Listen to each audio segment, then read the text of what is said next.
नमस्कार, आदाब, सत श्री अकाल।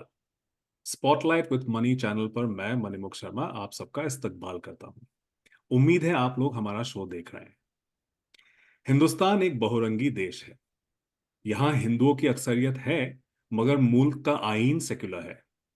इसके बावजूद हालिया बरसों में मुल्क में हिंदू कौम परस्ती के उरूज की वजह से मुसलमानों में तनाव का माहौल है।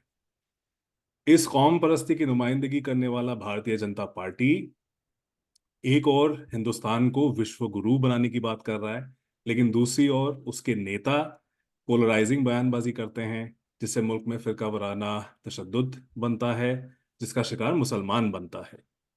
ऐसे कई रिपोर्ट्स हैं जो ये कहते हैं कि तालीम, रोजगार और रिहाइश समेत जिंदगी के मुख्तलिफ पहलुओं में मुसलमानों के साथ इम्तियाजी सलूक होता है हिंदुस्तान में। सिटीजनशिप अमेंडमेंट एक्ट, जिसको बहाल करने की फिलहाल बात हो रही है, और नेशनल रजिस्टर ऑफ सिटीजन्स या फिर एनआरसी, इन दोनों को बनाने की बात से मुसलमानों में खौफ का माहौल है। क्रिटिक्स का कहना यह भी है कि ये दरअसल मुसलमानों को बेवतन करने की इंडियन स्टेट की साजिश है। ये सब कुछ जो मैंने बताया, यही हमारे आज के मेहमान जियाउस सलाम साहब की लेटेस्ट किताब बीइंग मुस्लिम इन हिंदू इंडिया का पस मंजर बनता है। जिया साहब किसी तारुफ के मोहताज नहीं है। आप हिंदुस्तान के नामवर सहाफ़ी हैं, द हिंदू अखबार के एसोसिएट एडिटर हैं और एक जाने माने राइटर भी हैं। मैं बहुत सालों से आपकी लिखाई पढ़ रहा हूँ, कॉलेज के ज़माने से। हमें तब बताया जा रहा था कि द हिंदू अखबार पढ़े बगैर आप यूपीएससी की तैयारी कर नहीं सकते, तो तभी से जो है आपकी लिखाई से मैं वाकिफ़ हूँ। आपने ढेर सारी किताबें भी लिखी हैं। आपने 2018 में of saffron flags and skull caps किताब लिखा, जिसमें आपने हिंदुस्तान की सेकुलर जमहूरियत के सामने खड़ी हो रही चुनौतियों की निशानदेही की। उसी साल आपने तिल तलाक डू अस पार्ट किताब भी लिखी, जिसमें इस्लाम में तलाक के क्या ऑप्शंस हैं उस पर आपने रोशनी डाली। 2019 में आपने लिंच फाइल्स लिखी, जिसमें आपने फिरका वाराना तशद्दुद के मुतासिर लोगों की बात की। 2019 में आपने बच्चों के लिए 365 टेल्स ऑफ इस्लाम लिखा, जो कि बच्चों को दीन से तारुफ कराता है। उसी साल आपने वुमेन इन मस्जिद अ क्वेस्ट फॉर जस्टिस किताब भी लिखी, जो मुसलमान औरतों के हुकूक के बारे में है। 2020 आपके लिए बहुत ही प्रोडक्टिव साल रहा। आपने इनसाइड द तबलीग जमात किताब लिखी, जो एक बेहतरीन काम है और जिससे मैंने रहनुमाई ली थी जब मैंने 2020 में तबलीगी जमात पर टाइम्स ऑफ इंडिया में एक आर्टिकल लिखा था। उस टाइम पे कोविड चल रहा था और इसकी जिम्मेदारी तबलीगी जमात के लोगों पे ला दी गई थी। पूरा मीडिया जो है इसमें शामिल था। जिस तरह से उनको निशाना बनाया गया उस टाइम पर, और कोई ऐसी किताब नहीं थी जिसमें तबलीगी जमात के बारे में लिखा हो। इसीलिए आपकी किताब जो है मेरे लिए बहुत हेल्पफुल रही उस टाइम पर। उसी साल आपने Madrasas in the age of Islamophobia किताब भी लिखा, डॉक्टर एम असलम परवेज के साथ। उसके बाद Shaheen Bagh from a protest to a movement किताब भी आपने लिखा उज़मा औसाफ के साथ। उसके बाद आपने निकाह हलाला स्लीपिंग विद अ स्ट्रेंजर किताब लिखा, जो काफी सुर्खियों में भी रहा, काफी कंट्रोवर्सीज भी है उसके बाद। तो एक साल में 4 किताबें आपने कैसे किया मुझे नहीं मालूम है, मगर कोविड के लॉकडाउन के पीरियड में भी आप किताबें लिख रहे थे। इसके लिए जिया साहब मैं आपको सलाम भी करता हूं और आपको खुशामदीद भी कहता हूं। शुक्रिया, जज़ाकल्लाह। लेकिन आपने भी क्यों, आप भी एक ऑथर हैं, आपको पता होगा किताब एक टाइम में नहीं लिखी जाती है। ख़ास तौर से अगर आप वर्किंग जर्नलिस्ट भी हों साथ-साथ। जी। क्या हुआ था कोविड के साल में मेरी 3 किताबें आई थी हम्म। और टेक्निकली 4 जैसे आपने बताया था। हम्म। लेकिन बस वो लंप हो गई थी पब्लिशिंग डेट, कोविड की वजह से आगे-पीछे नहीं हो पाई थी, सब एक ही साथ आ गई थी। हम्म। जैसे मेरी 2020 के शुरू में आनी थी निकाह हलाला। हम्म। इसकी initial date for release was March. Hmm. फिर मुझे इतना ज़्यादा खुशी नहीं थी मार्च के रिलीज़ से, तो मैंने पब्लिशर से रिक्वेस्ट करा कि इसको अप्रैल कर लें। हम्म। वो उन्होंने एग्री करा, शायद 17 या 18 अप्रैल की डेट रखी गई थी इसकी रिलीज़ की। अच्छा। लेकिन 24 मार्च से देश भर में लॉकडाउन हो गया कोविड की वजह से, तो हम्म। फिर इसका रिलीज़ पोस्टपोन हो गया। और तो जब थोड़ी बहुत चीज़ें खुलना शुरू हुई जुलाई में, तब ब्लूम्सबरी ने इसको मार्केट में रिलीज़ किया, आई थिंक 18 जुलाई के आसपास। जी। और उसी टाइम में जब ये कोविड शुरू होने वाला था, आपको याद होगा तब आप दिल्ली में थे, जी। कि शाहीन बाग की भी प्रोटेस्ट चल रही थी सीएए के खिलाफ। हम्म। तो मैं उस प्रोटेस्ट में कई बार गया, देखा उन औरतों को करीबी तौर पे। और जगह-जगह पे उनके जो-जो प्रोटेस्ट साइट्स होती थी, इंदरलोक में और सीलमपुर वगैरह में या दिल्ली के हम्म। बाहर, तो कई जगहों पे मेरा जाना हुआ। तो मुझे लगा ये सिर्फ एक छोटी-मोटी प्रोटेस्ट नहीं है, ये बहुत बड़ी मूवमेंट के तौर पे उमड़ रही है, जो कि मुसलमान औरतें जिसके की ड्राइवर हैं। हम्म। और पहली बार मैंने देखा 1947 के बाद कि एक मास स्केल पे प्रोटेस्ट हो रहा था, जो कि सिर्फ औरतें कर रही थी। हम्म।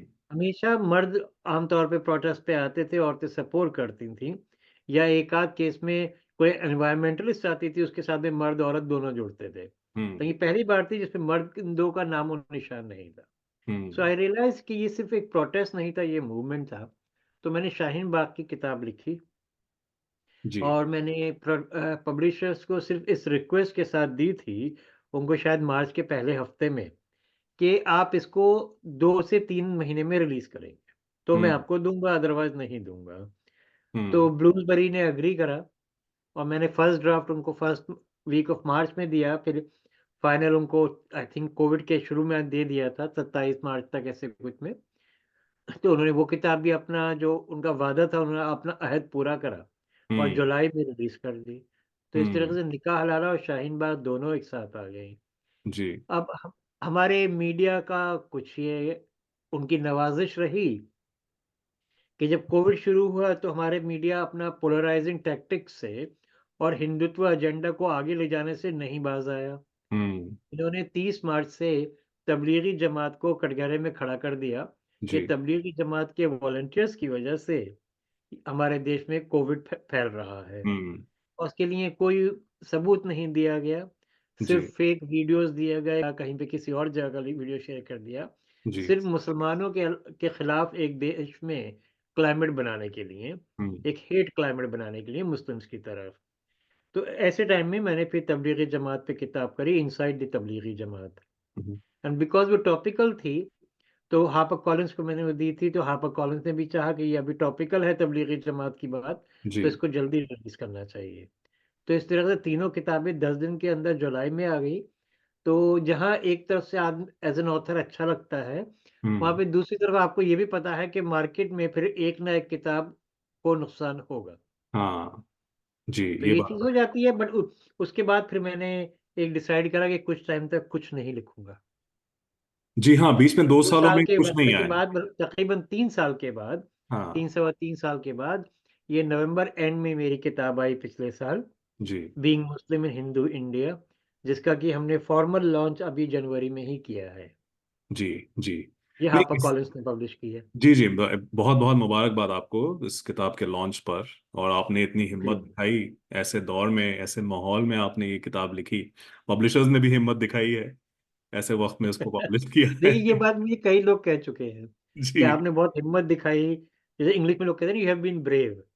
जी। जी तो बिल्कुल। जब मैंने सिर्फ़ वो चीज़ें लिखी हैं जो हम सबके सामने हैं, जी। जी। और जो लोग हिंदुस्तान में हैं उन पे गुज़र रही है। जी। या तो पर्सनल लेवल पे या आस-पास सोसाइटी में वो देख रहे हैं वो चीज़ें होती हुई।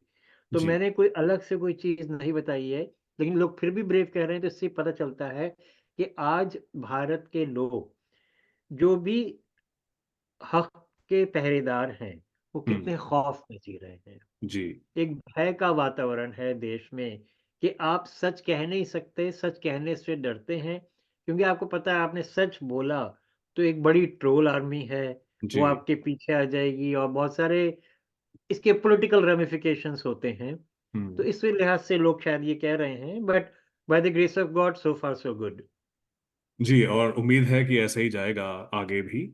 मैं ये पूछना चाह रहा था कि जो आपने, जो किताब का जो नाम रखा है, बीइंग मुस्लिम इन हिंदू इंडिया, ये हिंदू इंडिया से क्या आपकी मुराद नरेंद्र मोदी इंडिया है? नरेंद्र मोदी का इंडिया तो मैं नहीं कहूँगा, ये मेरा भी इंडिया है। जी। I will not associate India with one prime minister, hmm. whether it is Manmohan Singh or Modi or anybody. India belongs to all of us. ये हम्म। हम सबका देश है। लेकिन अभी हाल ही में पिछले 4-5 साल में और 10 साल में जो चीज़ें हुई हैं, उसमें ऐसा लगता है कहीं न कहीं पे देश की रूह के साथ छेड़छाड़ हुई है। जी। हम्म। जो एक प्लुरलिस्ट कंट्री रही है हमारी हमेशा से, जो एक हम्म। आइडिया ऑफ इंडिया रहा है about communal harmony, peaceful living, coexistence and even appreciation of different cultures, अब उस हम्म। सब को ताक में रखकर सिर्फ एक समुदाय विशेष के धर्म को आगे बढ़ाया जा रहा है। जैसे एक हम्म। बहुत छोटी-सी बात मैं आपको कहूँगा, ग़ालिबन आपके इल्म में होगी बात ये।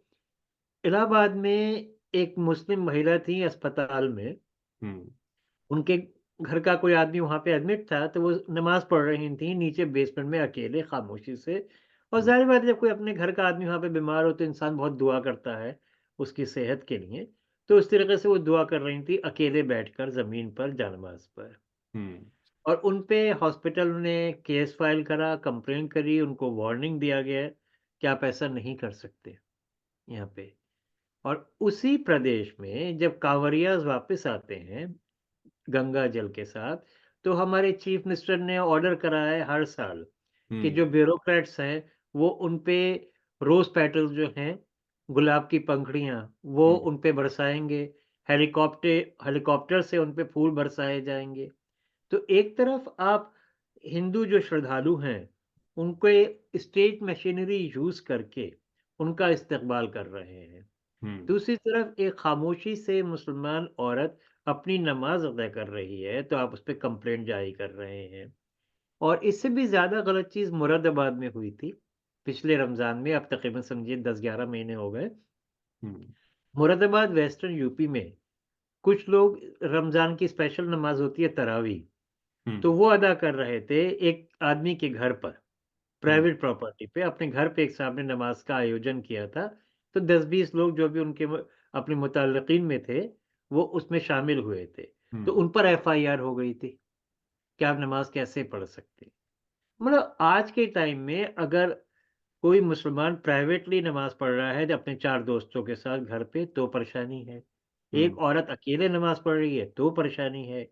एक बस कंडक्टर ने रास्ते में बस रुकाई थी, सबके लोगों ने रिक्वेस्ट करा था कि उनको कॉल ऑफ नेचर को अटेंड करना है, ज़रूरत के लिए उनके उनकी रुकाई हम्म। गई थी, तो उसी समय 3-4 मुसलमान व्यक्ति उसी बस में थे। उन्होंने कहा, "आप ये लोग जितनी देर में फ़ारिग होते हैं, उतनी देर में हम नमाज़ पढ़ लेते हैं।" हम्म। तो उस कंडक्टर को, उस ड्राइवर को नौकरी से निकाल दिया गया था। हम्म। ये किस प्रकार का भारत है, हमारे देश में तो ऐसा कभी नहीं होता था। जी। तो ये नया जो भारत उमड़ कर आया है, ये कहीं न कहीं पे दिल पे चोट पहुँचाता है। और हम्म। जो हमारे कॉन्स्टिट्यूशन में कहा गया है, the state will not discriminate on the basis of religion, hmm. और जो हमारा आर्टिकल 14 है कॉन्स्टिट्यूशन का, ये सब चीज़ें उसके खिलाफ जाती हैं। तो हम्म। इसलिए मैंने कहा है, बीइंग मुस्लिम इन हिंदू इंडिया। अच्छा। नहीं, आपकी किताब का मुझ पर बहुत असर हुआ है, और खास करके जो पहला लाइन आपने लिखा है प्रीफेस में, being a Muslim, to be a Muslim is to be an orphan, कि इट इज़ मुसलमान ट्रू। होना एक यतीम होना है। और हिंदुस्तान का मुसलमान 30 जनवरी 1948 को यतीम हो गया था, जब गांधी का कत्ल हुआ था। तो मैं जो जो लोग ये देख रहे हैं ब्रॉडकास्ट में, उनको भी बताना चाहूंगा, उनको याद दिलाना चाहूंगा कि हिंदुस्तान दरअसल एक पिदरकुश मुल्क है, कि पैदा होते ही इसने अपने बाप को मार दिया था। तो अब जो मुसलमानों को ये एहसास हुआ कि भाई, उसके बाद भी आपने बहुत डिटेल में आपने लिखा है, मैं ये जानना चाह रहा था, ये जो एहसास उस टाइम के लोगों में था कि चलिए गांधी चले गए उसके बाद, लेकिन चलिए नेहरू थे, उन्होंने जो है बहुत काफी हद तक जो है संभाला, लेकिन उसके बाद जो है हालात बद से बदतर होते चले गए, और अब आलम ये है कि अब ओपनली जो है मुसलमानों को जो है उनको जलील किया जाता है, उनके खिलाफ जो है गलत बयानी होती है, जो है उनकी आइडेंटिटी जो है मुसलमान की जो जो शिनाख्त है उसको ही क्रिमिनलाइज कर दिया गया है। तो ये एक फीलिंग, बतौर मुसलमान, प्रैक्टिसिंग मुसलमान आप हैं, आपको क्या लगा, कैसा आपको महसूस हुआ? हुआ है पिछले चंद सालों में, there has been a deliberate attempt at erasing the Muslim identity. Hmm. ऐसा लगता है हमारा देश कहीं न कहीं पे जो हमेशा से मुसलमानों से नाता रहा है, अब उस नाते को निभाना तो दूर, अब बिल्कुल उसकी कोई नामो-निशान भी उसका छोड़ना नहीं चाहता। हम्म। ये चीज़ अगर आप एक तरफ हमारी हिस्ट्री के सिलेबस में जो चेंजेज़ हुई हैं, हम्म। उसको देखिए, या जिस तरीके से उत्तर प्रदेश में ख़ास तौर से नाम बदले गए हैं शहरों के, हम्म। उसे देखिए कि मतलब कहीं पर ये तो एक्सक्यूज़ बनाते हैं कि मुगलों ने नाम रखा था, हम इसलिए बदल रहे हैं। किसी हम्म। जगह पर तो इनको ये इल्म भी नहीं होता कि ये शहर मुगलों ने नहीं बनाया था। ये हम्म। उनसे पहले बना था या उनके बाद बना था, और हम्म। इसका नाम उर्दू का ज़रूर है। तो इनको हम्म। ये भी समझ नहीं आता कि उर्दू हमारे भारत की ही भाषा है। जी। जैसे फैज़ाबाद, तो इनको फैज़ाबाद नाम से परेशानी हो गई। हम्म। इनको ये फैज़ाबाद का मतलब समझ नहीं आया। हम्म। हम्म। उसी तरीके से पूरे मिडीवल इंडिया का जो सिलेबस है, इन्होंने सिर्फ सबऑर्डिनेट पॉलिटिक्स पे बेस कर दिया, और हम्म। जितना भी मुस्लिम्स का कंट्रीब्यूशन था आर्ट में, कल्चर में, आर्किटेक्चर में, सबको वाइप आउट कर दिया सिलेबस से। आप हम्म। ये भी भूल गए कि मुगलों के टाइम में ही उन्हीं के शासन में उपनिषद को पर्शियन में ट्रांसलेट किया गया बिल्कुल। था। उन्हीं के समय में जो महाभारत थी, उसको विजुअल नरेशन के तौर पे एक किताब की शक्ल में लाया गया था। जी, रामायण रज़ियाम का में। ट्रांसलेशन किया गया था। तो जब आप मुगलों को नकारते हैं, तो आप हिंदुओं की भी एक संस्कृति को नकारते हैं। हम्म। मुगलों ने रूल ज़रूर किया था 1526 से और टेक्निकली 1857 तक, हम्म। लेकिन मुगलों के सबसे बड़े जनरल कौन होते थे? राजपूत लोग होते थे। तो जब आप अपने देश के यंगस्टर्स को चाहते हैं कि वो अपनी हिस्ट्री को सिर्फ हिंदू और मुस्लिम आईने में विभाजन करके देखें, तो ज़ाहिर बात है आपकी नज़र देश की तरक्की, देश की खुशहाली, देश की यूनिटी पर नहीं है। आप बच्चों को ये नहीं जानने देना चाहते कि शिवाजी की आर्मी में मुसलमान हुआ करते थे। हम्म। महाराणा प्रताप के जनरल मुसलमान होते थे। मुगलों के जनरल राजपूत हुआ करते थे। या मराठाओं ने जहाँ मुगलों पर हमला करा, वहाँ पे बंगाल पर भी हमला करा। अब ये नहीं जानना चाहते कि बच्चों को ये चीज़ पता चले। या हम्म। मुगलों ने किस तरीके से लिटरेचर पे कॉन्संट्रेट करा, और सेक्युलर लिटरेचर पे। हम्म। उन्होंने इतना कितना साइंस की फील्ड पे और सब चीज़ों में काम किया। और जो हमारे देश के ग्रंथ रहे, सिर्फ़ हिंदुओं के नहीं, उपनिषद वगैरह, उनको रिस्पेक्टफुली ट्रांसलेट कराया ताकि वो आम आदमी तक पहुँचे। उस हम्म। ज़माने में कोर्ट की ज़बान जो थी वो फ़ारसी थी। जी। तो फ़ारसी में ट्रांसलेशन का मतलब वो ऐसी है जैसे आजकल के टाइम में इंग्लिश या हिंदी में किसी चीज़ को इंडिया में ट्रांसलेट किया जाए। जी। तो आप उन सब चीज़ों का एक तरीके से कहिए शुक्रगुज़ार इस तरीके से हैं कि आप नकार देते हैं कि ऐसा हुआ ही नहीं। ये हम्म। हिस्ट्री की किताबों तक बात है। उसके आगे हमने शहरों का भी ज़िक्र करा। जी। अब उसके आगे इनको प्रॉब्लम ये होती है कि मुसलमान का वजूद कैसे ख़त्म किया जाए। हम्म। तो मदरसों पे हमले होते हैं, हम्म। मस्जिदों पे हमले होते हैं। आपने सुना होगा हमारे असम के चीफ मिनिस्टर हेमंत बिस्वा शर्मा, जी। वो बहुत शौकीन हैं इस्लामोफोबिया को डिपिक्ट करने के, उसको एक्सप्रेस हम्म। करने के। बहुत ज़्यादा जोश के साथ वो इस्लाम के खिलाफ बोलते हैं, मुसलमानों के खिलाफ बोलते हैं। तो उन्होंने एक दिन कहा, मैं मदरसे का नामो-निशान मिटाना चाहता हूँ। हम्म। मैं स्कूल बनाना चाहता हूँ। वो इतने जाहिल इंसान हैं, उनको ये भी नहीं पता कि मदरसे का मदरसे मायने का क्या नाम होता ही है। मतलब ही स्कूल होता है। मदरसे स्कूल में फ़र्क क्या होता है? अब हाँ। ऐसे लोगों के हाथ में हुकूमत है, हम्म। और उसी के चलते आप देखिए नालंदा में जो हमला हुआ, मदरसे में 1000 साल पुरानी किताबें थी, हम्म। उसको आपने जला दिया। आप बख्तियार खिलजी की बात करते हैं, लेकिन आप खुद क्या कर रहे हैं? हम्म। उससे अभी मेरी किताब आने के बाद पिछले 15-20 दिन पहले दिल्ली का आपको वाक़या पता होगा, मेहरौली की अकौंजी मस्जिद जी। का, जी। जिस पे बुलडोज़र चला दिया गया। हम्म। वो 13वीं सदी की मस्जिद थी, रज़िया सुल्तान के टाइम की बनी हुई, हम्म। और आर्कियोलॉजिकल सर्वे ऑफ इंडिया के रिकॉर्ड्स में मौजूद है। जी। ये भी मौजूद है कि वो 1852-53 में रेनोवेट करी गई। जी। फिर जी। 1922 में उसका रिपेयर किया गया, और हम्म। अभी कोर्ट केस चल रहा था, और डीडीए ने कहा नहीं ये हमारी ज़मीन पे बनी है। हम्म। डीडीए बनी 1957 में, जी। मस्जिद बनी 1236 में, तो जी। कौन जी। किसकी ज़मीन पर आया? हाँ। लेकिन कोई सवाल नहीं हुआ, बुलडोज़र चल गया, मस्जिद का वजूद आपने ख़त्म कर दिया। हम्म। और आपके ज़ुल्म की ये इंतहा रही कि आपने उसके साथ में कब्रिस्तान लगा हुआ था, आपने हम्म। कब्रिस्तान पे बुलडोज़र चला दिया। जी। जी। कुछ लाशें, कुछ लोग की तदफ़ीन, बेरियल सिर्फ़ उससे 2 दिन पहले, 4 दिन पहले, 15 दिन पहले हुआ था। हम्म। तो उनकी बॉडी रिलेटिवली फ्रेश थी। किसी का सर अलग हो गया, किसी के हाथ अलग हो गए। इससे ज़्यादा ज़ुल्म कभी हो सकता है? कि आप ज़िंदा मुसलमान से तो परेशान हैं, आप मरे हुए मुसलमान की मैयत से भी परेशान हैं। हम्म। और उसके साथ में एक मदरसा था कहूँगा, जिसमें 8-10 साल के छोटे-छोटे बच्चे पढ़ते थे, फर्स्ट जनरेशन लर्नर्स। ये बहुत बड़ा कंट्रीब्यूशन था इन मदरसों का और है कि जो बच्चे वरना सड़क पे घूम रहे होते या मज़दूरी कर रहे होते बहुत कम उम्र से, उनको हम्म। मदरसों में लाते हैं। बेसिक एलिमेंट्री लिटरेसी उनको मिल जाती है, कुरान पढ़ना आ जाता है और ज़िंदगी जीने का एक तरीका आ जाता है। हम्म। आपने सुबह 5 बजे उनको कमरों से निकाल दिया बगैर स्वेटर के, इतना मौका जी। नहीं दिया कि बच्चे अपना स्वेटर या जैकेट कुछ पहन लें, जब दिल्ली का तापमान 3-4 डिग्री होता है उस वक़्त। हम्म। आपने कमरे से बाहर कर दिया बच्चों को कुर्ते-पजामे में, नंगे पैर के साथ 4 डिग्री तापमान में और मदरसे पे बुलडोज़र चला दिया। Hmm. Where is the humanity? आप इतने ज़्यादा नफ़रत से खुद गिर चुके हैं कि आपको कुछ नज़र नहीं आता।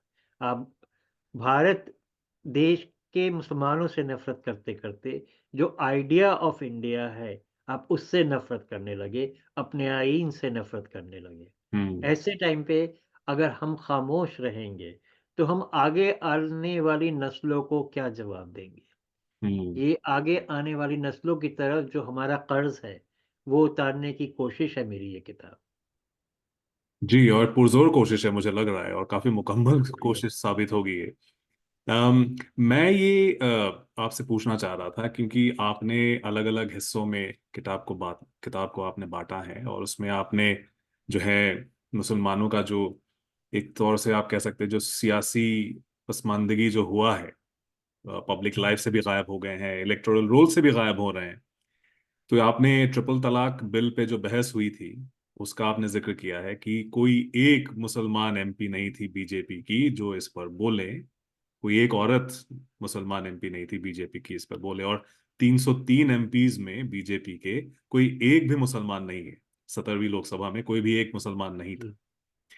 तो अब क्योंकि उसके बाद ही जो है ये तीन बड़े स्टेट्स नॉर्थ इंडिया के, छत्तीसगढ़ हो गया, राजस्थान हो गया, मध्य प्रदेश, इसमें अब दोबारा दो स्टेट्स में दोबारा बीजेपी की हुकूमत हो गई है, और एक स्टेट्स में वो बहाल है अभी भी।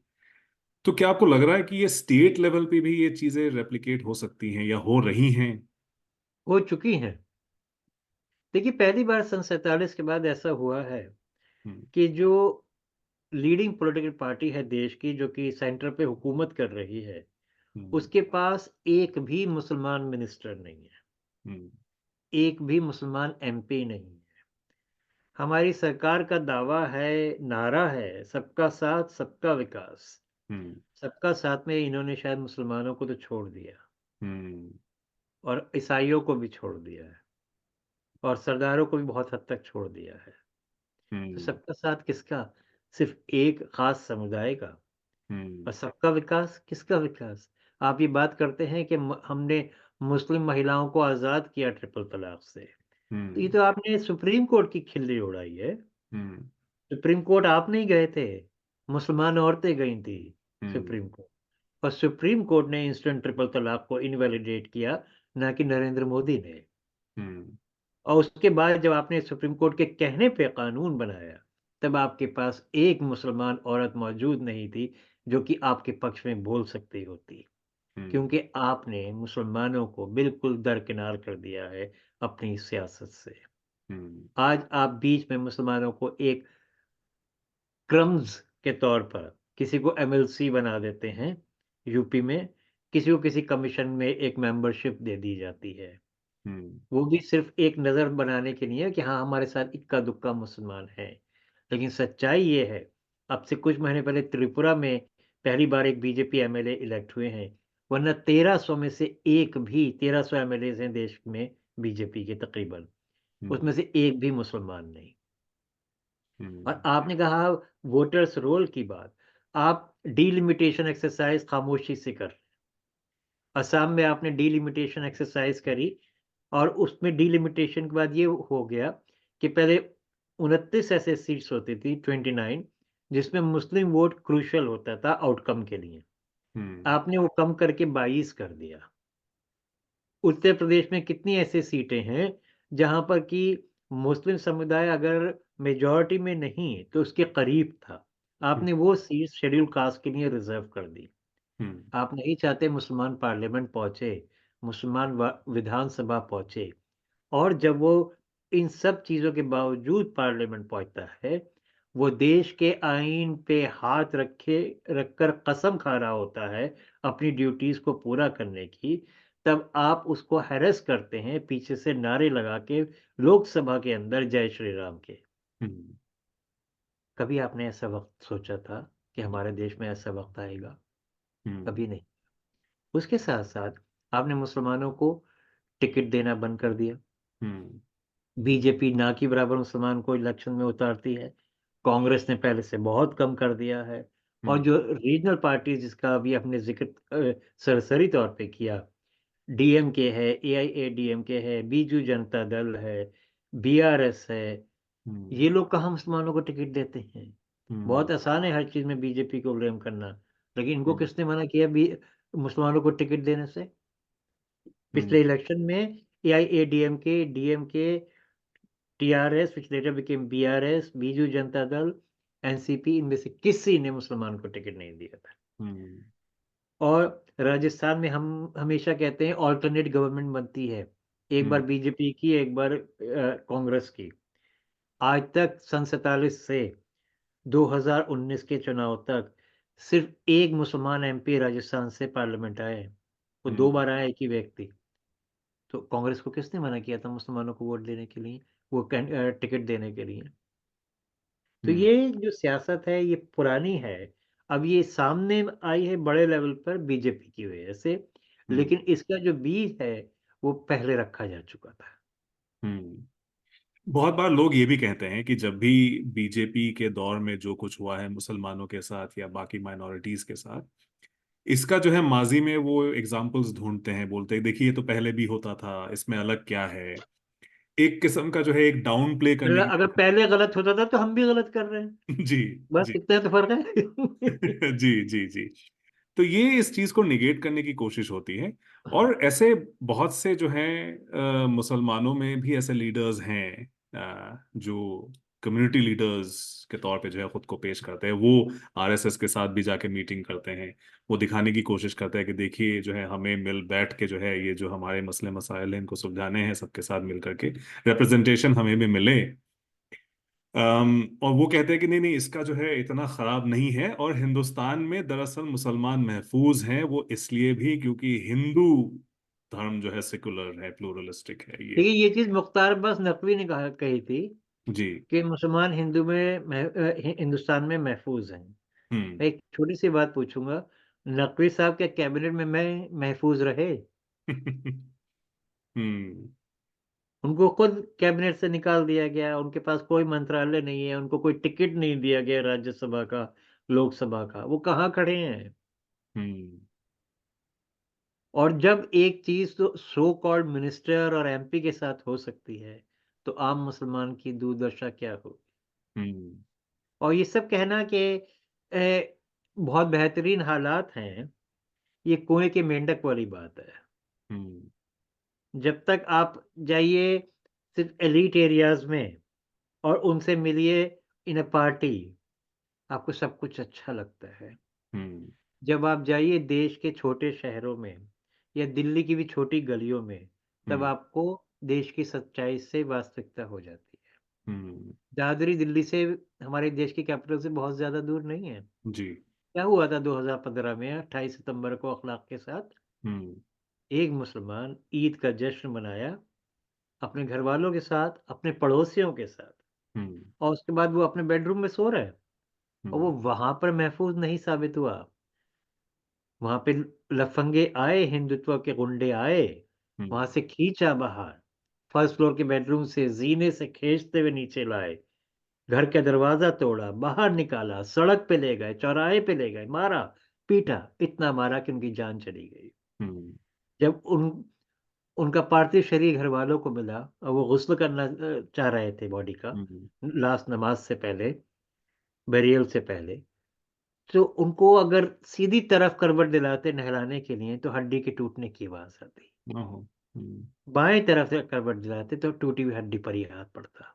ये जुल्म नहीं था तो क्या था? और हम्म। पुलिस आती है, पुलिस उनके घर पे आके सबसे पहले ये नहीं देखती कि रेलिंग पे किसके निशान है, जमीन पे किसके कदमों के निशान है, हम्म। दीवार पे किसका निशान है। पुलिस सबसे पहले फ्रिज में जाके देखती है गोश्त कौन सा है। हम्म। कि वो क्या खाते थे, अखलाक, इसका इन्वेस्टिगेशन होना चाहिए। What were his food habits, hmm. Not who killed अखलाक। हम्म। और जब कुछ लोगों को अरेस्ट किया गया, उनमें से एक आरोपी जो थे रविंद्र सिसोदिया, जेल में ही उनकी मृत्यु हुई। हम्म। जब उनकी बॉडी को घर वालों को दिया गया तो गांव के लोगों ने उनका अंतिम संस्कार करने से इनकार करा। हम्म। उन्होंने ये आरोप लगाया कि पुलिस ने मारा है उनको। पुलिस ने कहा कि नहीं, इनका डेंगू की वजह से इंतकाल हुआ है। हम्म। और फिर वहां पर हमारे यूनियन मिनिस्टर उस वक्त के महेश शर्मा जी उनके जी। गांव वालों के पास पहुंचे, पंचमढ़ी। परिवार वालों के पास पहुंचे, उनके साथ सहानुभूति दिखाई। और रविंद्र सिसोदिया जो कि मर्डर अक्यूज थे अखलाक के, उनके पार्थिव शरीर को हमारे प्यारे तिरंगा में लपेट के विदा हम्म। किया। जी। हमारे शर्मा जी क्या कहना चाहते थे, महेश शर्मा जी, हम्म।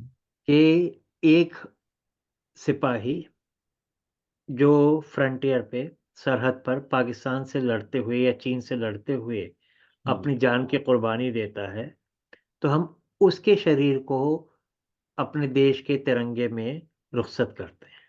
हम्म। आपने अपने देश के अंदर जो मारा वो भी आपका दुश्मन था, ये हम्म। उनका मैसेज था। तो अब आपकी भी बॉडी को वैसे ही लपेट के भेजा जाएगा हमारे राष्ट्रध्वज में। और ये हम्म। बात तब से आज तक चलती आ रही है। मैं इसको बार बार कहता जा रहा हूँ, लेकिन किसी भी लेवल पे कोई भी करेक्टिव मेजर नहीं लिया गया।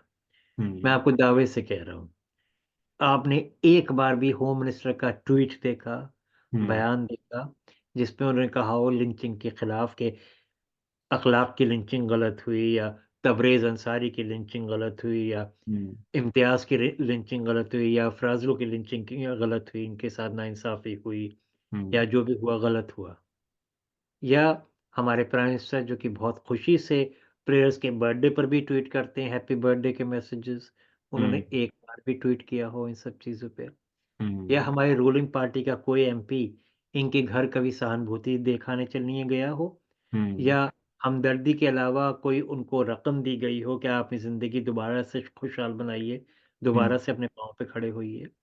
आज हमारे देश में ज़ुल्म की ये नौबत आ चुकी है कि ज़ालिम जब एक मासूम को मारता है और उसके जिस्म के टुकड़े करता है जला-जला कर और हम्म। छुरी से काट कर, जैसा अफराज़ुल के साथ हुआ राजसमंद में, उसका वीडियो बनाता है, हम्म। उसका वीडियो इंटरनेट पे अपलोड करता है, हम्म। और जो विक्टिम है उसका परिवार भयभीत होके, डर के, खौफ के साथ अलग कोने में सिमट जाता है। हम्म। अखलाक के घरवाले आज भी बेघर हैं, हम्म। दूसरी जगह पर अपनी दुनिया बसाई है। आज भी अपने पुराने घर दादरी जाने की हिम्मत नहीं रख सकते। हम्म। ये कहाँ का इंसाफ है? और अगर इसके बारे में हम आज नहीं बोलेंगे, तो आगे आने वाली नस्लों को क्या जवाब देंगे? जो अखलाक पे जो हमला हुआ था उसमें वो उनके बेटे भी थे, वो भी जख्मी हो गए थे। उसके जी, वो बाद हमारी इंडियन एयरफोर्स के पार्ट थे। एयरफोर्स के पायलट थे जी, मैं पायलट शायद नहीं थे लेकिन एयरफोर्स में काम करते थे वो। पायलट नहीं थे वो, एयरफोर्स के मुलाजिम थे। जी जी। तो उस टाइम पर जो मीडिया है, main stream media so called, उसने जो है काफी इस बात को उछाला भी था। मुझे अभी भी याद है एनडीटीवी जी, का जी। ब्रॉडकास्ट था। तो उनको बुलाया गया था, बरखा दत्त का शायद शो था, तब बरखा दत्त एनडीटीवी में ही थी। तो उनको दिखाया गया था और इस तरह से पेश किया गया था कि देखिए ये तो इतना देशभक्त सिपाही है, बॉर्डर पे तैनात भी रहता है, इसके बावजूद जो है इसके साथ ऐसा हो गया है। उसके वालिद उसके के साथ। हाँ, उसके बाद भी ऐसा कुछ हो गया इनके साथ, तो ये दिखाने की कोशिश हो रही थी। और अखबारों के फ्रंट पेजेस से लेकिन धीरे धीरे ऐसे लिंचिंग के जितने भी केसेस होते रहे वो फ्रंट पेजेस से गायब होते चले गए, अंदर के पेजेस में वो दब गए और अंदर के पेजेस से भी गायब होने शुरू कर वो दिया। Lynching is a new normal ना, जी। जी। In India. जैसे आपने सही कहा, 2015 में अखलाक के टाइम में हर अखबार ने पेज वन की खबर बनाई थी। जी। फोटो और बड़ी सी खबर लंबी चौड़ी 4-5 कॉलम में छापी गई थी और कई दिनों तक आई थी। मैं टाइम्स उसकी ऑफ इंडिया में था, इन्वेस्टिगेशन सिटी पेजेस में भी मिली हमने नहीं बहुत मिली। अच्छे से दिखाया था।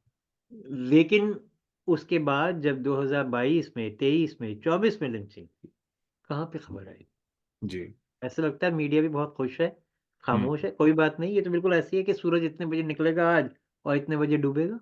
हम्म। जैसे वेदर बुलेटिन आता है तो उसको कवर करने की क्या ज़रूरत है? बहुत ज़्यादा ज़रूरत है तो एक कोने में कहीं पे वेदर बुलेटिन की तरह डाल दो। हम्म। अभी जो पिछले साल हरियाणा में लिंचिंग हुई थी फरवरी में, हम्म। कहाँ पे आज उसकी खबर आती है, या उस वक्त भी कहाँ पे खबर आई थी? ये हम्म। खाली कुछ पोर्टल्स हैं जो इस बात को उछाल देते हैं उस वक्त, हम्म। जैसे वायर है या और स्क्रोल वगैरह हैं, उसके हम्म। आगे कहाँ पे कोई बात आती है? आज हम्म। मुसलमान की औरत के साथ अगर बलात्कार हो या मर्द का कोई भी कत्ल हो, तो हमारे मीडिया के पास वक्त नहीं होता। हम्म। आपने देखा होगा पिछले साल 15 अगस्त को, जब बिल्किस बानो, जो जिनके के साथ गैंग रेप हुआ था 2002 गुजरात में, और उनकी 4 साल की बच्ची को उनकी आंखों के सामने मारा गया था, उनकी बहन की हत्या की गई थी, उनकी अम्मी की हत्या की गई थी, हम्म। उनके कातिलों को और गैंग रेपिस्ट को जब गुजरात की सरकार ने रिलीज करा 15 अगस्त को पिछले साल, तो हम्म। क्या हुआ था? हम्म। पहले से सोचिए, 15 अगस्त को हम्म। आप रेपिस्ट और मर्डरर्स को रिलीज कर रहे हैं, आजादी दे रहे हैं, देश की आजादी वाले दिन। हम्म। एक चीज। दूसरे, जब वो कातिल बाहर आए, हम्म। उनका इस्तकबाल कैसे किया गया? जी। उनको फूलों की मालाएं पहनाई गई।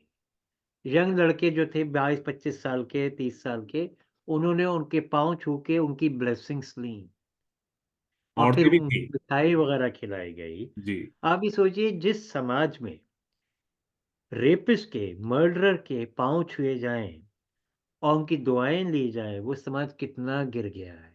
हम्म। आप मुसलमान से नफरत करते करते एक बेसिक जो ह्यूमन वैल्यूज हैं वो भी भूल चुके हैं। पहले कम से कम ये होता था, कोई कातिल होता था, वो जुर्म करके भागता था, मुंह छुपा के भाग जाता था, अगर दोबारा भी कहीं पे कत्ल करता था तो नई जगह पे करता था। हम्म। आज पहली बार अपनी जिंदगी में ये चीज देख रहे हैं कि कातिल सीना तान के बैठे हुए हैं और उनके पाँव छुए जा रहे हैं, उनको मालाएं पहनाई जा रही हैं। हम्म। और ये चीज चलती रही जब तक कि सुप्रीम कोर्ट ने इंटरवीन इस साल जनवरी में नहीं किया, और हम्म। फाइनली उन लोगों ने सरेंडर करा हम्म। 21 जनवरी की रात में। और उसके बाद क्या हुआ, 15 दिन के बाद उनमें से एक रेपिस्ट को, एक मर्डर को फिर से पैरोल दे दिया गया हम्म। कि तुम्हारे परिवार में किसी की मौत हुई है, तुम 5 दिन के लिए वहां पे जा सकते हो। हम्म। उसने 30 दिन का पैरोल मांगा था, और फिर जो उसको पैरोल दिया गया था, इस कंडीशन के साथ दिया गया था कि आपको किसी पुलिस स्टेशन में रिपोर्ट करने की जरूरत नहीं है, आप हम्म। आजाद हैं, हम्म। जैसे चाहें घूमें। हम्म। और ना, आप उसका के साथ में कंट्रास्ट करिए, जो लड़के लड़कियां CAA की प्रोटेस्ट के बाद जेल में हैं, हम्म। सुप्रीम कोर्ट के पास फुर्सत नहीं है उनकी बेल एप्लीकेशन को सुनने की भी। हम्म। उमर खालिद के साथ क्या हुआ, एक बिल्कुल। साल तक सुप्रीम कोर्ट के पास फुर्सत नहीं थी बेल एप्लीकेशन को सुनने की। आप बेल दें या नहीं दें, लेकिन आप हम्म। सुने तो किसको? जब आप हम्म। सुनेंगे भी नहीं, तो आप फैसला कैसे करेंगे? हम्म। आखिरकार उसने निराश होकर सुप्रीम कोर्ट से अपनी बेल एप्लीकेशन विड्रॉ करी। जी। ट्रायल कोर्ट में जाएंगे अब दोबारा से, हाँ। बहुत आसान होता है एक हम्म। यति नरसिंह आनंद को बेल एप्लीकेशन देना, हम्म। जो कि प्रेस क्लब ऑफ इंडिया में नई दिल्ली में बैठकर प्रोफेट मोहम्मद सल्लल्लाहु अलैहि वसल्लम के खिलाफ बयान देते हैं, हम्म। मुसलमानों को नरसंहार का के लिए लोगों को कहते हैं। हम्म। हमारे होम मिनिस्ट्री से मुश्किल से 1 किलोमीटर भी दूर नहीं, और पार्लियामेंट से 1-1.5 किलोमीटर से ज्यादा दूर नहीं, जंतर मंतर पे खड़े हम्म। होके पिंकी चौधरी नारा लगाते हैं, जब हम्म। मुल्ले काटे जाएंगे जय श्री राम चिल्लाएंगे। हम्म। और नारा लगा के 1 महीने तक आराम से जिंदगी जीते हैं, आजाद होते हैं। फिर हम्म। जब इक्का दुक्का मीडिया आउटलेट्स ने इस बात को आगे बात पहुंचाई, तब उनको अरेस्ट कैसे किया जाता है? जैसे एक दूल्हा आया हो घर पे, हम्म।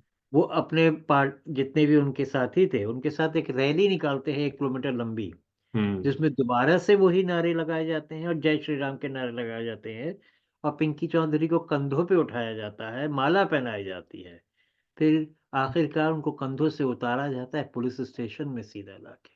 हम्म। जैसे घर में जब आया आता है ना पहली बार, जो इज्जत की जाती है ड्राई हाँ। फ्रूट्स और स्वीट्स के साथ, वो ट्रीटमेंट दिया गया था उस आदमी के साथ, जो कि खुले तौर पे जेनोसाइड का कॉल कर रहा था हमारी हम्म। पार्लियामेंट से सिर्फ 1 किलोमीटर दूर। हम्म। जी। जी। जी, ये मतलब ये तो सबके सामने हो रहा है और खुलेआम हो रहा है। अब तो कोई शर्मिंदगी की कोई बात भी नहीं है शायद, जो लोग कर रहे हैं जैसे आपने बताया। अब तो वीडियो लेक जो जो ये काम करते हैं वो उसका वीडियो बनाते हैं, उसको सोशल मीडिया पे खुद ही वायरल करते हैं, ट्वीट्स करते हैं, फेसबुक पे डालते हैं, लाइव करते हैं। मोनू मानेसर के कितने सारे वीडियोज है जिसमें गाड़ियों पे गोलियां चलाई जा रही है, वो लाइव स्ट्रीम पे आ रहा है। तो एक जो है एक शर्म, हया नाम की चीज अब शायद बाकी नहीं है हमारे माशरे में, ऐसा लग रहा है मुझे। और आपकी किताब पढ़ने के बाद तो बिल्कुल, क्योंकि हम ऐसे आइसोलेटेड इंसिडेंट समझते हैं जब भी अखबार में आ गया या फिर किसी वेबसाइट पे आ गया कोई एक स्टोरी, ऐसा लिंचिंग हो गया या फिर मार्जिनलाइज किया गया, लेकिन एक धागे में आपने सब कुछ पिरो दिया है, सब कुछ एक जगह पे है, और अब जो है एक लार्जर पिक्चर हमें दिखाई दे रहा है जो बड़ा खौफनाक है। मैं आपसे ये जानना चाह रहा हूं कि जो अब हाल में राम मंदिर का जो प्राण प्रतिष्ठा हुआ, मोदी साहब खुद गए, और यहाँ पे मैंने नीलांजन मुखोपाध्याय से बात की थी मेरे पहले एपिसोड में। उन्होंने भी कहा कि जिस तरह से गठमट हो गया है स्टेट का, चर्च का और जो है लोगों का, वो पहले कभी देखा नहीं गया है। मैं ये भी आपसे पूछना चाह रहा था कि जो जिस तरह से राम को यूनिवर्सलाइज किया जा रहा है, मोदी साहब ने खुद कहा है, आरएसएस के लीडर्स हैं वो भी कहते हैं, और जितने भी दाएं बाजू के लोग हैं वो ये कहते रहते हैं कि राम सिर्फ हमारे नहीं है, राम तो सबके हैं। लेकिन क्या इसमें यूनिवर्सलाइज करने के चक्कर में जो माइनॉरिटीज के जो आइकॉन्स हैं, मुसलमानों के जो आइकॉन्स हैं, ईसाइयों के आइकॉन्स हैं, हो सकते हैं, इनको कोई जगह मिल भी रही है या इनके बारे में कोई बात भी कर रहा है? देखिए, मैं इसका 2 पार्ट्स में जवाब दूँगा। हम्म। पहले पार्ट्स में जब आप ये राम की प्राण प्रतिष्ठा की बात करते हैं और जो कुछ अयोध्या में हुआ 22 जनवरी को, उससे 1 आध दिन पहले और बाद, वो हम सबके सामने है। जिस लेवल पे उसका सेलिब्रेशन हुआ, उसी तरह ये बहुत अपने आप में एक हिंदू आदमी के लिए, हिंदू व्यक्ति के लिए बहुत कंसर्न की बात है। हम्म। बिकॉज़ हिंदू धर्म में 33 करोड़ देवी-देवता हैं। हम्म। राम अकेले नहीं हैं। हम्म। कहीं पे तारा की पूजा होती है, कहीं पे कृष्ण की पूजा होती है, कहीं पे हम्म। शिव जी की पूजा होती है, कहीं पे दुर्गा जी की, काली माता की पूजा होती है। तो हम्म। आपने आज सारे हिंदू देवी-देवताओं को एक तरफ कर दिया, सिर्फ़ राम की पूजा करने के लिए। हम्म। और आपने एक आम व्यक्ति के दिल में, नॉर्थ इंडिया में एट लीस्ट, ये बात डाल दी कि अब पहले जो वो एक-दूसरे को ग्रीटिंग करता था, नमस्कार जी या नमस्ते जी, वो सब चीज़ें भूल के जय श्री राम बोलता है। वो हम्म। अपना धर्म ही भूल गया कि मेरे धर्म में क्या है, शिव हम्म। जी का क्या स्टेटस है, हम्म। कृष्ण जी का क्या स्टेटस है या विष्णु जी का क्या स्टेटस है या और जो देवियों का स्टेटस है। वो सब चीज़ें भूल के आपने हिंदू धर्म को एक देवता के पीछे समेट दिया है। हम्म। और कहीं न कहीं पे हमारे हिंदू भाइयों के धर्म की जो मूल वैल्यूज़ हैं, उनके साथ खेल हो रहा है। हम्म। आप भी भारत के ही आदमी हैं, आपका भी बचपन भारत में ही बीता है।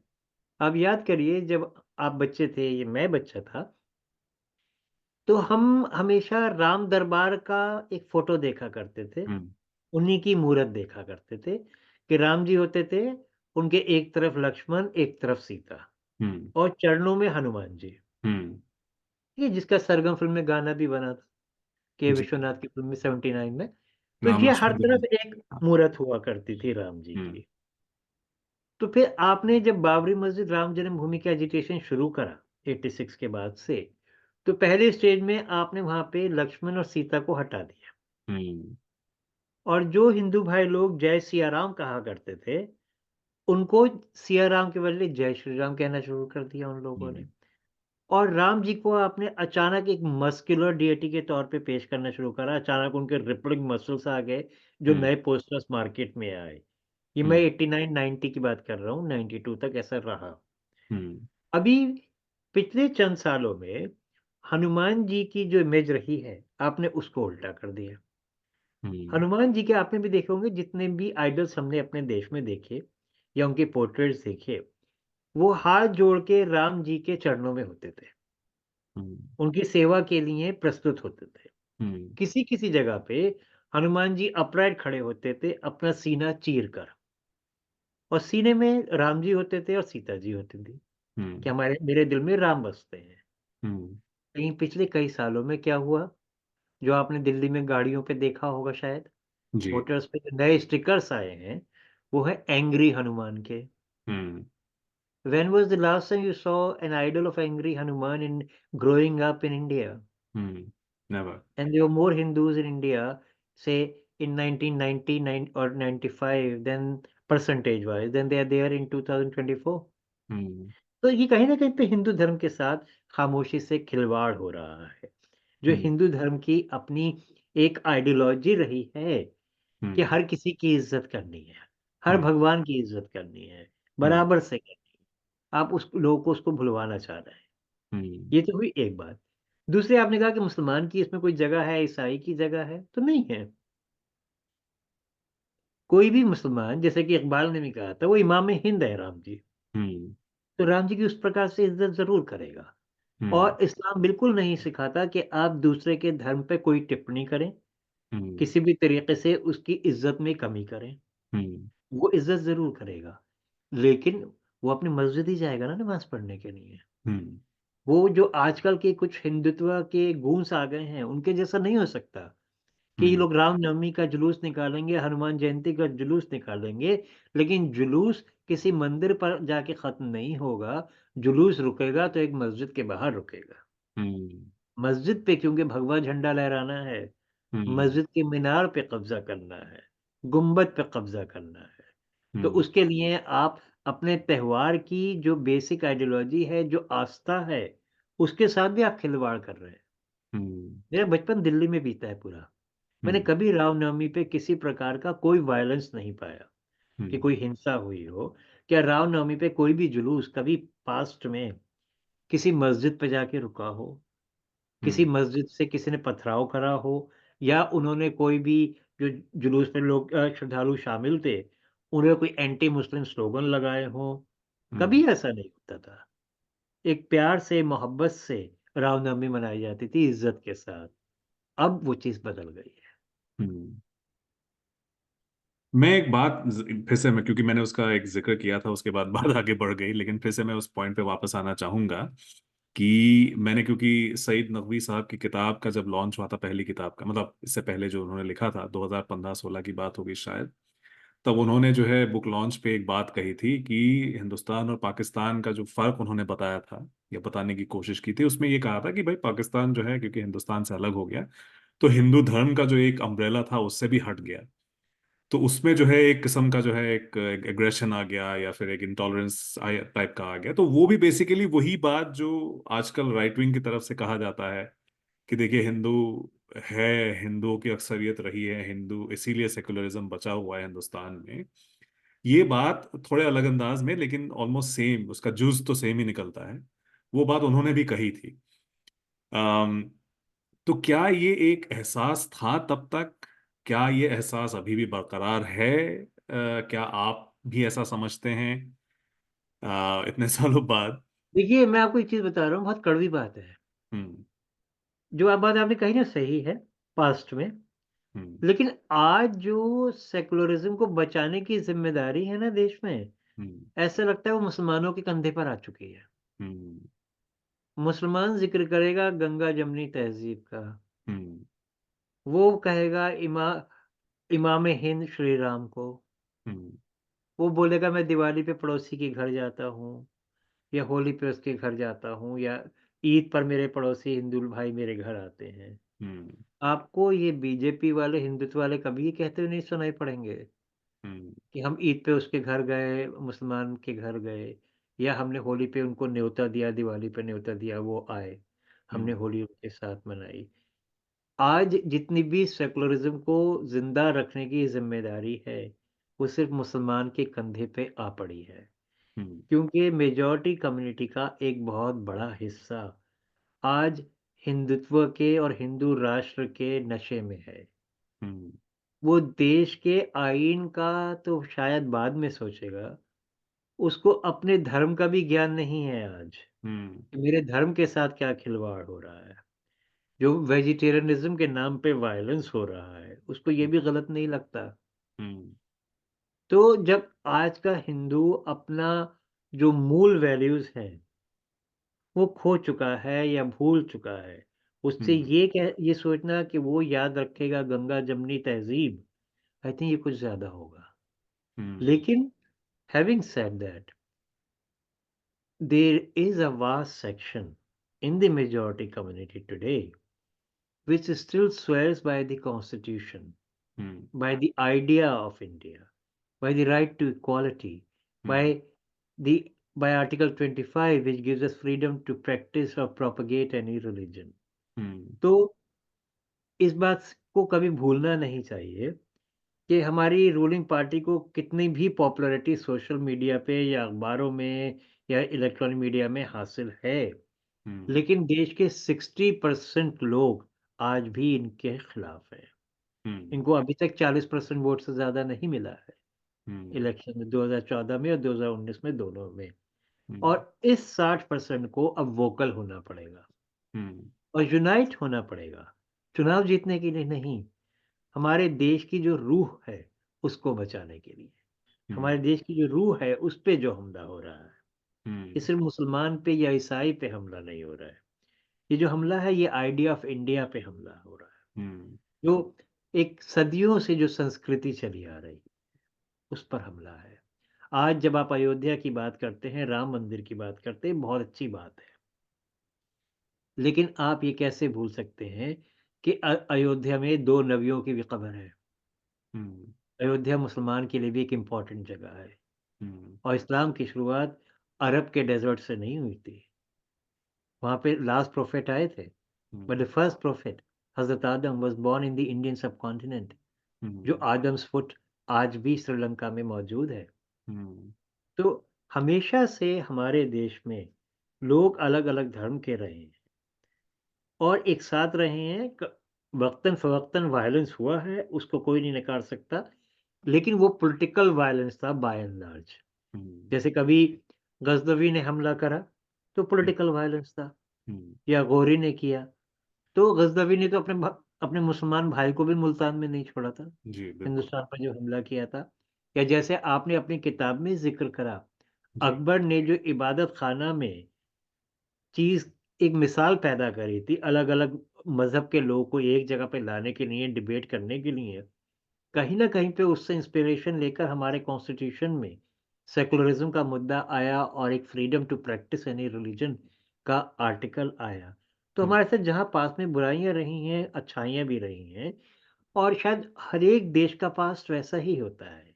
हम्म आज परेशानी सिर्फ़ इतनी है कि एक बहुत बड़ा हिस्सा हमारे देश का भारत के माज़ी से इनकार करता है, बिल्कुल। उसको ख़त्म करना चाहता है। लेकिन आप कितनी भी कोशिश कर लें, आप तारीख़ को नहीं मिटा सकते। हम्म मोदी का गुजरात आप कह दें, लेकिन गुजरात हमेशा महात्मा गांधी का रहेगा। हम्म मोदी जैसे लोग आएँगे, अमित शाह जैसे लोग आएँगे, लेकिन देश हमेशा राष्ट्रपिता को याद करेगा। हम्म और गुजरात में ही हमारे देश की पहली मस्जिद बनी थी, हम्म केरला में नहीं बनी थी। हम्म फिर दूसरी मस्जिद केरला में 629 में प्रोफेट के टाइम पर ही बनी। हम्म जब हज़रत मोहम्मद सल्लल्लाहु अलैहि वसल्लम के टाइम पे 2 हम्म मस्जिदें बन चुकी थी भारत में, तो किसने कहा कि मुसलमान यहाँ पर इन्वेजन के ज़रिए आए, हम्म इन्वेडर्स के ज़रिए आए? हम्म सूफ़ी संतों के साथ, बिज़नेसमैन के साथ, ट्रेडर्स के साथ यहाँ पे इस्लाम फैला है। हम्म, और भारत की जो रूह है, आत्मा है, उसमें इस्लाम भी शामिल है।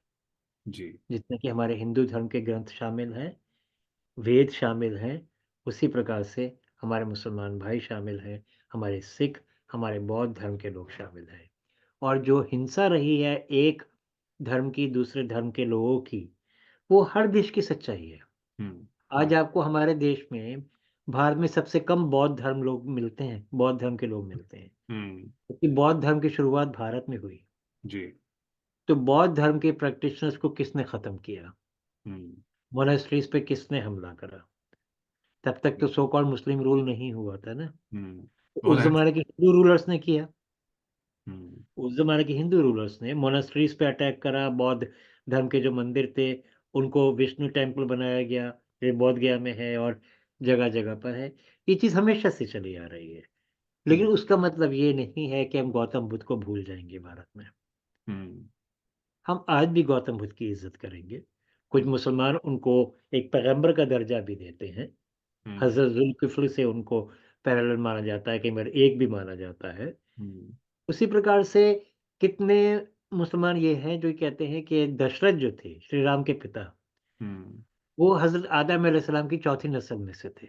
हम्म। तो जब सब लोग एक ही पैगंबर की नस्ल के हैं, तो आपसी मतभेद कैसा? हम्म। ये सियासी मतभेद है। ये पॉलिटिकली इंजीनियर्ड पोलराइज़ेशन है हमारे देश में।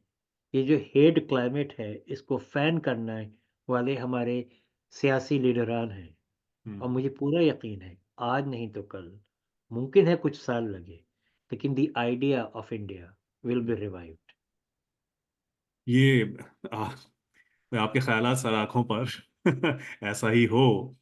मैं लेकिन जाते जाते एक सवाल पूछना जिसके दो हिस्से होंगे, और ये थोड़ा सा उलझन पैदा जरूर करेगा, मुझे यकीन है इस बात का। आपकी किताब पढ़ के मुझे एक जो है, एक आपने होप तो जाहिर किया है, लेकिन फिर भी मुझे नाउम्मीदी हासिल हुई है कि इतने सारे वाकयात हुए हैं, जी इतना। हुजूर, नाउमीदी कुफ्र है, मुसलमान कहता है ना। जी जी, बिल्कुल। मैं इससे वाकिफ हूँ, बिल्कुल। तो आप बिल्कुल नाउम्मीद हो नहीं सकते, लेकिन मैं क्योंकि इसको एक बर्ड एक ओवरव्यू में देने की कोशिश कर रहा था, जब मैं पढ़ रहा था खुद को ही मैं बता रहा था कि भाई ये है वो है, तो मुझे ऐसा लगा कि शायद थोड़ा सा जो है नाउम्मीद करने वाला है ये किताब, जो है इसके जो डिटेल्स हैं। तो क्या फिर पहला सवाल ये होगा मेरा कि 2024 अब ये बहुत ही अहम साल है, क्योंकि अब इलेक्शंस होने वाले हैं। तो आपकी उम्मीद क्या रहेगी, आपकी तवक्को क्या रहेगी हिंदुस्तान की जनता से, जो आपकी किताब जो पढ़ेंगे, जो अभी पढ़े नहीं है लेकिन पढ़ेंगे इस वीडियो के देखने के बाद, कुछ लोग और भी शायद इंस्पायर्ड होंगे। देखिए। दूसरा ये, जी, जी। जी, जी, नहीं दूसरा। आप इसका जवाब दे दें, उसके बाद मैं थोड़ा मैं कंट्रोवर्शियल दोनों एक साथ सवाल दे देता हूँ, पूछूंगा। आप दूसरा सवाल कर लीजिए इसके अच्छा, साथ में। नहीं, और दूसरा दूसरा हिस्सा ये है, क्या अब 75 साल बाद मोहम्मद अली जिन्ना सही साबित हुए हैं हिंदुस्तान को लेकर के? ये तो पाकिस्तानी लोग बहुत खुशी से सीना ठोक कर कहते हैं, लेकिन मैं उनसे एग्री नहीं करता। जी। देखिए, जो हालात हम पे गुज़रे हैं पिछले 10 साल में, सन 47 से बुरा मंज़र है। हम्म। सन 47 में एक लिमिटेड एरिया में वायलेंस था, और एक तरह से अनाउंस्ड वायलेंस था, दोनों कम्युनिटीज़ पे वायलेंस था, तीनों कम्युनिटीज़ पे वायलेंस था। हम्म। हमारे लाखों मुसलमान भाई घर से बेघर हुए थे। हम्म। हमारे हिंदू भाई, हमारे सिख भाई लाखों की तादाद में घर से बेघर हुए थे। हम्म। आज भी हरियाणा में कितनी मस्जिदें, गुरुद्वारे और मंदिर बने हुए हैं। उसी तरीके से पाकिस्तान में कितने मंदिरों को मस्जिद में तब्दील किया गया है। हम्म। वो चीज़ थी, और वो वायलेंस था, और बहुत हद तक अनप्रोवोक्ड वायलेंस था। हम्म। लेकिन आज जो चीज़ हो रही है ना, वो ख़ास तौर पे एक सोची समझी समझी हुई साज़िश के तहत हो रही है, हम्म। कि भारत का, जिसमें अभी पहले भी ज़िक्र करा, भारत के मुस्तकबिल को तो बदलना चाहते ही हैं, हम्म। भारत के माज़ी को भी बदलना चाहते बिल्कुल। हैं। हम्म। तो ये एक साज़िश के तहत हो रहा है।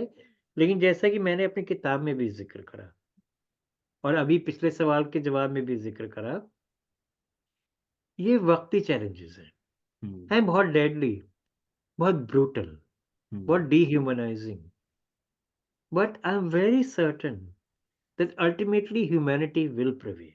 हम्म। कुछ टाइम लगेगा, बहुत चोट लोगों को पहुँची है, और ख़ास तौर से जब आप सेंट्रल मिनिस्टर्स को नारा देते हुए देखते हैं मुसलमानों के इकोनॉमिक बॉयकॉट का, हम्म। अपने प्रधानमंत्री को देखते हैं कि वो मज़हब को एक कॉमर्स की तरह इस्तेमाल कर रहे हैं। हम्म। एक मंदिर गए, दूसरे मंदिर गए, तीसरे मंदिर गए, क्योंकि हम्म। उनका आइडिया ये है कि मैं सबको दिखाऊँगा भारत की आत्मा हिंदू है। हम्म। तो ये सब चीज़ों से तकलीफ़ होती है, और ये सब चीज़ें हमारे कॉन्स्टिट्यूशन के खिलाफ हैं। हम्म। लेकिन मैं आपको थोड़ा-सा वापस ले जाना चाहूँगा, 2019 में जब एनटीसीए प्रोटेस्ट शुरू हुई दिल्ली में शाहीन बाग से 15 दिसंबर को। हम्म। पूरी प्रोटेस्ट मैंने जैसे आपसे ज़िक्र किया, औरतों ने ही लीड करी, औरतें ही उसमें रहीं। हम्म। मुसलमान औरतें, बुर्क़े वाली औरतें, 80 साल की, 75 साल की, 90 साल की औरतें, जो कि कभी बाबरी मस्जिद को बचाने सड़क पर नहीं आई थी, हम्म। जो कि ट्रिपल तलाक के मुद्दे पे कभी सड़क पर नहीं आई। जब उन्होंने देखा कि देश के आईन पे अब हमला हो रहा है, हम्म। तो सड़क पर आई। अब आप ये सोचिए, देश की सबसे बड़ी minority is fighting for the idea of India. हम्म।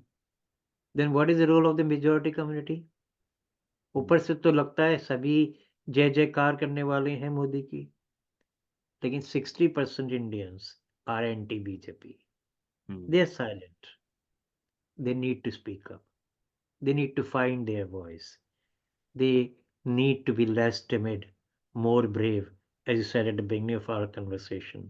हम्म, जिस दिन हमारे देश की वो अक्सरियत जो अपनी खौफ में आवाज खो बैठी है हम्म। अपनी आवाज वापस पा लेगी, चाहे वो इलेक्शन जरिए हो या उसके बाद हो, तो हम एक नई राह पे चलेंगे फिर से, मोहब्बत की, अमन की। उससे पहले बहुत मुश्किल है। बहुत शुक्रिया जिया साहब, आपने इतना वक्त दिया हमें और इतने तफसील में जो है आपने सारे इश्यूज पे बात की। और बहुत पेशेंस आपने दिखाया है मेरे सारे सवालों का नहीं, जवाब। आपके सवाल माशाल्लाह बहुत अच्छे थे, और मुझे खुशी है कि आपको ये किताब पसंद आई, और बस मैं ये चाहूँगा आपके शो के ज़रिए ज़्यादा लोग इस किताब को पढ़ें, और मोर इम्पोर्टेंटली जानें कि इस टाइम बोलना, आवाज़ उठाना कितना ज़रूरी है। अगर जी। इस टाइम हम खामोश रहेंगे, तो हम फासिस्ट फोर्सेस के इनेबलर्स होंगे। जी। और वक्त जो है पलट के हमसे सवाल करेगा कि जी, आप क्या कर रहे थे, आप क्यों चुप थे जब ये सब कुछ चल रहा था आपके मुल्क में। एक बार फिर से आपका बहुत बहुत शुक्रिया जिया साहब कि आपने अपना कीमती वक्त दिया, और हमारे नाजरीन को भी मैं बहुत-बहुत शुक्रिया। शुक्रिया अदा करना चाहूंगा कि आपने अपना कीमती वक्त इतने टाइम तक आप लोग ये देखते रहे। आप सबका भी बहुत शुक्रिया।